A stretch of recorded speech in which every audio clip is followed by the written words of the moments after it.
korupsi itu adalah penyalahgunaan keuangan negara yang dilakukan oleh oknum-oknum yang terkait di bidang politik. Berarti itu penyalahgunaan uang ya Kak? Ya. Korupsi adalah suatu tindakan atau perilaku untuk memperkaya diri sendiri atau lembaga yang dilakukan dengan cara tidak benar, yaitu mengambil uang negara atau mengambil uang perusahaan dan dengan cara-cara yang tidak benar, baik tidak benar secara hukum negara maupun secara hukum agama. Menurut kakak, korupsi itu apa sih kak? Kalau menurut saya, korupsi itu adalah perbuatan yang tidak baik ya. Kita Ya, tahu pasti. bahwa korupsi itu adalah perilaku yang tidak baik. Nah, korupsi itu adalah penyalahgunaan kepercayaan kalau menurut saya ya.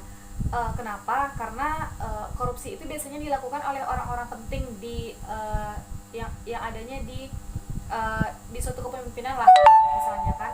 Jadi korupsi itu dilakukan oleh orang-orang yang memiliki wewenang yang sangat besar, dan mereka menyalahgunakan kepercayaan itu kepada lebih tepatnya untuk diri dia sendiri. Jadi dia Keuntungan melakukan pribadi. Ya, dia melakukan korupsi itu untuk kepentingan mereka pribadi. Nah, itu sih kalau menurut saya korupsi. Menurut kakak apa itu korupsi? Baiklah, korupsi menurut saya yaitu suatu perbuatan yang tidaklah dibenarkan baik menurut agama maupun menurut aturan atau undang-undang yang berlaku di negara kita, atau juga disebut juga dengan perilaku yang tidak bagus lah. Gini Kak, ketika ada pilkada, terus nanti ada yang memberi kakak uang untuk memilih dia sebagai seorang pejabat, apakah itu termasuk ke dalam kegiatan korupsi Kak? Menurut saya itu termasuk kegiatan korupsi, karena korupsi itu termasuk juga dalam sogok menyogok, tidak hanya melibatkan satu pihak, ada juga pihak lain yang terlibat. Jadi yang si penerima maupun si pemberi itu termasuk dalam tindakan korupsi. Banyak contoh-contoh korupsi ini yang kita lihat dalam masyarakat kita yang dilakukan oleh pejabat negara atau pejabat dari BUMN atau pejabat negara lainnya. Contohnya tindakan korupsi itu adalah dengan membangkap biaya proyek. Misalnya proyek dengan nilai nilai normalnya 3 miliar mungkin 6 miliar. Ini sisanya 3 miliar mereka bagi-bagi untuk kredit mereka, soal-soal mereka. Bisa juga dengan pengadaan barang, mereka markup nilai barangnya. Misalnya nilai barangnya cuma 200 juta, mungkin 500 juta. Yang 300 juta lagi mereka bagi-bagi untuk kekayaan mereka pribadi.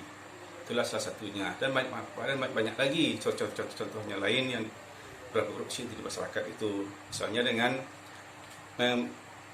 memperbanyak, misalnya pengadaan barang jumlahnya tidak sesuai dengan yang dipesankan. Misalnya barang yang dibutuhkan 500, yang datangkan cuma 400, yang 100 lagi mereka markup untuk kepentingan untuk mereka sendiri. Itulah satu contoh korupsi yang berlaku di masyarakat kita.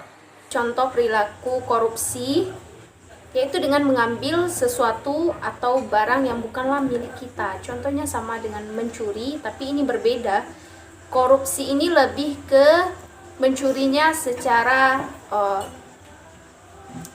pintar lah, secara tidak terlihat lah, tidak dalam tindakan kejahatan gitu, dengan cara menipu. Oke, yang Jika suatu saat nanti kakak menemukan praktek korupsi di lingkungan keluarga kakak, apa yang kakak lakukan? Jika di lingkungan keluarga, tentu saja saya akan menasehati atau lebih kerasnya akan memberikan hukuman bahwa korupsi itu tidak boleh. Kita tuh harus memberikan hukuman agar sifat jera itu dapat. Jika di lingkungan masyarakat, tentu saja saya akan melapor terlebih dahulu ke pihak yang berwajib, karena saya tidak memiliki wewenang, jadi pihak yang berwajib yang akan menelusurinya lebih lanjut. Kalau kita menemukan atau mengetahui ada praktek korupsi, yang pertama kita adalah melaporkan ke pihak berwenang.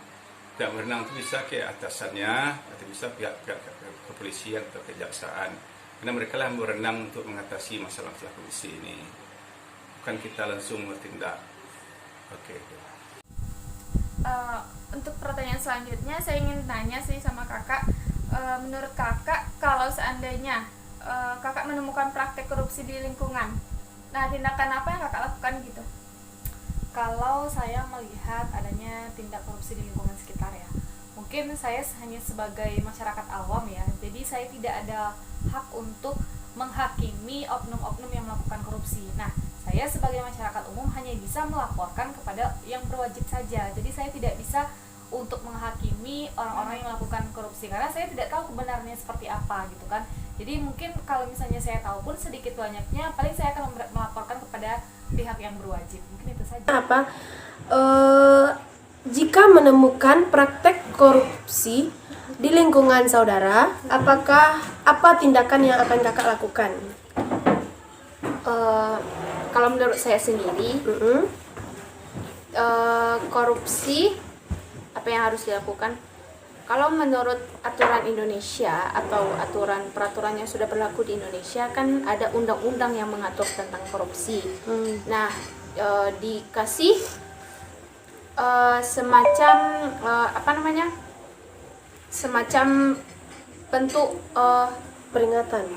peringatan dan juga sebentuk tindakan dari hukum, aparat hukum. Nah, namun menurut saya ini juga belum terlaksana dengan baik ya hukuman seperti ini di Indonesia. Tapi kalau menurut saya sendiri inginnya hukum Indonesia ini lebih tegas. Contohnya seperti apa yang dikatakan dalam Al-Quran, bagi orang yang mencuri maka akan dipotong tangannya. Mungkin kalau itu ditetapkan mungkin akan lebih baik, soalnya kan itu akan menjadi jera para pelaku korupsinya tersebut. Oke.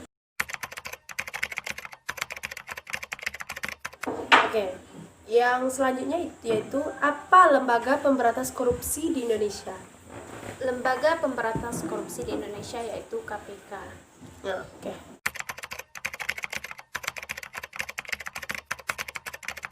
Menurut kakak, apa sih penyebab seorang aparat melakukan korupsi? Jika dilihat dari sekarang, itu tentu saja karena faktor ekonomi, faktor gaya hidup yang semakin tinggi. Terus tidak ada transparansi dalam politik ini. Jadi tertutup-tutup itu kan kita nggak tahu seperti apa politik sebenarnya. Penyebab seseorang melakukan korupsi itu karena kurangnya keimanan dalam diri mereka. Tak ada rasa takut bahwa mereka itu diawasi, dilihat oleh Allah pelaku mereka. Bisa juga korupsi itu disebabkan oleh karena gaya hidup, karena hidup dengan gaya hidup, ingin tampil gaya, ingin tampil kuah, mereka melakukan korupsi. Bisa juga dengan tuntutan hidup, karena kekurangannya kebutuhan tidak memenuhi, penghasilan tidak memenuhi kebutuhan hidup mereka melakukan cara-cara yang tidak dibenarkan oleh agama dan negara. Itulah mereka melakukan tindakan korupsi, menunjukkan kerugian buat negara dan masyarakat umum. Nah, menurut kakak, kenapa sih orang-orang itu ngelakuin tindakan korupsi?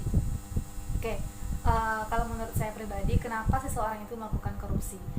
Korupsi biasanya tidak hanya dilakukan oleh orang-orang yang memiliki kekuasaan tertinggi, tapi korupsi itu juga bisa dilakukan oleh orang-orang yang memiliki kekuasaan rendah. Namun, pada dasarnya kalau korupsi itu biasanya dilakukan oleh orang-orang yang memiliki kekuasaan tertinggi. Jadi korupsi itu tidak hanya satu orang, dia pasti ada kelompok-kelompok tertentu yang akan membawa korupsi itu, makanya berurutan lah. Misalnya kayak dari atas, nanti dia bawa anggotanya, nanti yang anggota ini bawa lagi anggotanya. Jadi dia tidak terlibat hanya satu orang. Nah, kenapa mereka melakukan korupsi? Biasanya mereka itu tidak puas dengan hasil yang mereka dapatkan, misalnya gaji lah misalnya. Nah, dengan sedikit mempermainkan keuangan di suatu perusahaan, nah mereka mencuri sedikit demi sedikit untuk memenuhi kebutuhan mereka. Itulah kenapa mereka melakukan korupsi tersebut, karena intinya adalah mereka tidak puas dengan hasil yang mereka dapatkan di suatu perusahaan. Mungkin itu. Apa penyebab seorang aparat melakukan tindakan korupsi? Menurut kakak, apa penyebab seorang aparat melakukan tindakan korupsi? Ini banyak faktor ya yang menyebabkan orang bertindak korupsi. Karena namanya manusia, pasti ada seperti godaan setan yang bisa membuat iman mereka yang tidak kuat. Nah, di sanalah bisa terjadinya seperti ini kan. Melihat banyaknya uang, jadi timbullah rasa tamak yang tadi itu. Contohnya orang-orang petinggi-petinggi kita kan, seperti anggota-anggota yang pejabat-pejabat yang memerintah lah contohnya. Padahal gajinya aja udah besar, tapi karena di sanalah timbulnya rasa tamak. Nah, itu hilanglah semacam hilanglah sifatnya yang sebenarnya untuk menjadi tindakan kejahatan seperti ini.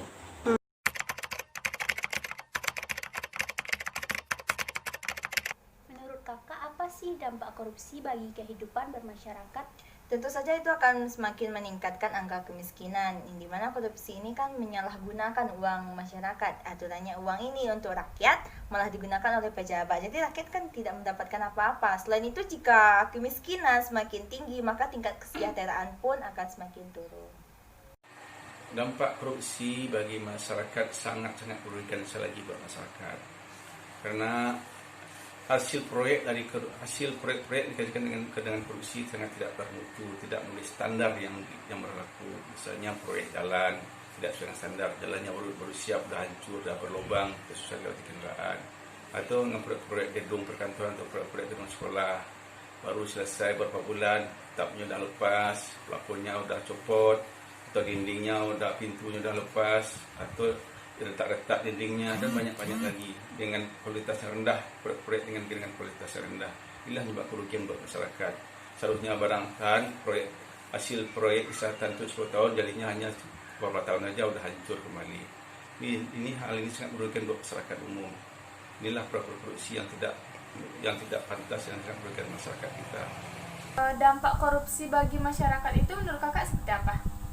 Kalau dampak korupsi bagi masyarakat seperti kita ini ya, pertama itu tidak adanya atau kurangnya bantuan. Misalnya gini, saya contohkan, misalnya pemerintah memberikan bantuan kepada masyarakat kecil. Nah, karena adanya tindakan korupsi tersebut, otomatis bantuan yang misalnya nih nominalnya 200.000 ternyata dilakukan korupsi oleh para koruptor di atas, otomatis dana yang diturunkan menjadi berkurang. Itu adalah dampaknya. Jadi bantuan yang mereka dapatkan menjadi berkurang, dan istilah kasarnya ya, yang miskin menjadi tambah miskin, dan yang kaya semakin menjadi tambah kaya. Itu sih dampak. Apa dampak korupsi bagi kehidupan masyarakat sehari-hari gitu? Masyarakat biasa gitu. Dampak kita lah gitu. korupsinya ya banyak dampak korupsi. Coba sebutkan Salah sekitar satu, dua. kalau dampak korupsi, contohnya kalau di bagian orang pejabat tinggi, ya tentunya rugilah masyarakat, karena kan dari rakyat, oleh rakyat, dan untuk rakyat. Sedangkan mereka dari rakyat, oleh rakyat, dan untuk mereka.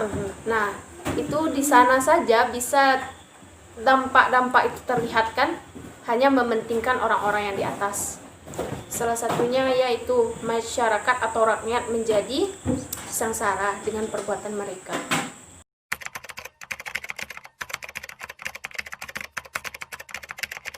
Hukuman yang pantas untuk korupsi sesuailah dengan besar-besarnya korupsi mereka lakukan. Semakin besar korupsi mereka lakukan, semakin berat hukuman diberikan kepada mereka. Bisa saja sampai seumur hidup, bisa juga hukuman mati diberikan mereka, sesuai dengan berat besarnya nilai korupsi yang mereka lakukan. Nah, setelah mereka melakukan tindakan korupsi, setelah itu diusut oleh KPK, menurut kakak hukuman yang pantas bagi koruptor itu apa? Kalau kita berbicara mengenai hukum ya, hukuman untuk para koruptor, yang saya lihat selama ini hukuman bagi para koruptor itu sepertinya tidak adil. Kenapa saya bilang tidak adil? Kalau kita lihat para koruptor yang mencuri uang rakyat dengan jumlah yang tidak sedikit, dan mereka mendapatkan hukuman di penjara, tetapi mereka mendapatkan fasilitas itu seperti hotel bintang 5. Itu sudah banyak kita lihat informasi-informasi seperti itu. Nah, kalau melihat hukuman yang ada sekarang ya, itu menurut saya tidak pantas. Nah, yang pantas untuk para koruptor mendapatkan hukuman itu memang di penjara juga, kemudian mereka harus mengganti uang yang sudah mereka ambil. kalau bisa 2 kali lipat dari yang sudah mereka ambil itu, mereka harus mengganti uang rakyat, seperti itu. Kemudian kalau bisa para koruptor itu dibuat malu lah agar mereka jera. Jadi kalau misalnya tidak ada kalau mereka tidak jera, pasti mereka akan selalu melakukan korupsi itu terus menerus. Jadi kalau menurut saya itu setidaknya mereka dibuat malu lah kepada masyarakat bahwa masyarakat harus tahu seperti ini loh seorang koruptor, ini loh wakil-wakil rakyat yang kita percayai, yang sudah kita pilih, namun dia mengkhianati kita. Jadi mereka harus mendapatkan hukuman yang seperti itu. Mungkin itu saja. Hukuman yang pantas untuk para koruptor agar tidak lagi melakukan tindakan korupsi. Kalau hukuman yang pantas, ya sama seperti yang sebelumnya saya sebutkan ya, sebaiknya adalah aturan-aturan baru yang memungkinkan pelaku ini jera. Bisa saja seperti menetapkan aturan seperti siapa yang mencuri dipotong 1 tangannya, dan mencuri lagi dipotong lagi tangannya. Nah, sampai dia itu benar-benar jera.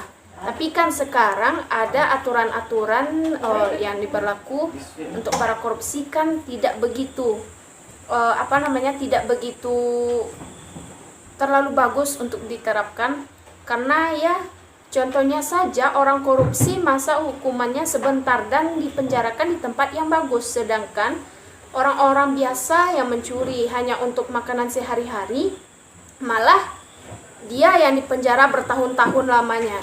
Kan sangat kasihan sekali. Padahal dia hanya untuk mencari sesuap nasi, sedangkan ini hanya untuk para tikus-tikus berdasi berbuat sesuka hati dan tidak memikirkan rakyat. Kan itu. Ya, oke.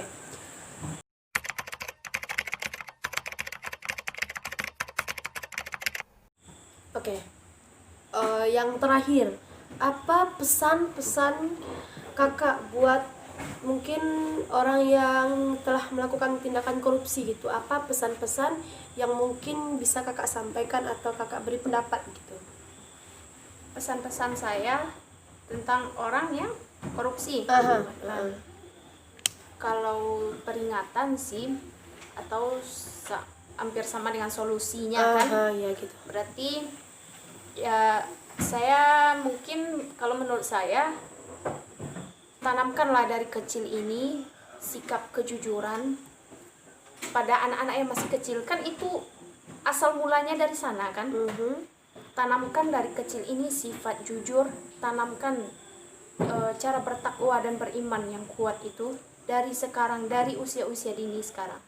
Nah, supaya nanti penerus bangsa dan juga para pemimpin negara nanti akan menghasilkan para pemimpin-pemimpin yang berkualitas, yang beriman dan bertakwa. Mungkin itu kalau untuk solusinya. Tapi kalau yang sudah terjadi saat-saat ini, ya mungkin kalau dalam memilih contohnya suatu para pemimpin, pilihlah yang betul-betul menurut kita bisa memimpin dan tidak hanya sekedar yang bisa memberi sembako, memberi seperti bantuan-bantuan, tetapi carilah yang betul-betul bisa memimpin.